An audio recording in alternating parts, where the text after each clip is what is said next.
kollega, og for den samlede Venstre-gruppe, hr. Søndergaard. Tak til revisionsretten for en god beretning. Som vi har hørt, så er der overordnet tale om, at der er sket et fald i forekomsten af fejl. Og hvordan skal vi så vurdere det? Det afhænger efter min mening af to ting. Dels udgangspunktet, og dels forventningerne. Og udgangspunktet var katastrofalt ringe. I 2008 blev milliarder af euro udbetalt i strid med reglerne.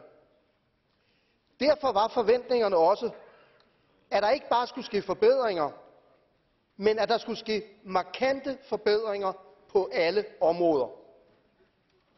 Og det er så sket. Ja, på samhørighedsområdet er der sket et klart fald i fejludbetalingerne. Og det er godt, selvom de stadig ligger uacceptabelt højt. Men på andre områder er der ligefrem sket en stigning, og det er simpelthen ikke godt nok. Forleden i budgetkontroludvalget og gentaget i dag forklarede kommissær Šemeta det samlede fald i fejlforekomsterne som et resultat af kommissionens indsats. Fint for mig. Fint for mig. Jeg under gerne kommissionen den ære.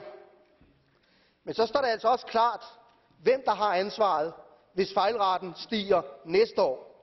Tag det bare som en opfordring. Tak. Thank you, colleague. Tak, kære kollega. Og så for frihed og demokrati, fru Andreasen. Thank you, President. Tak, formand. Kære kollega.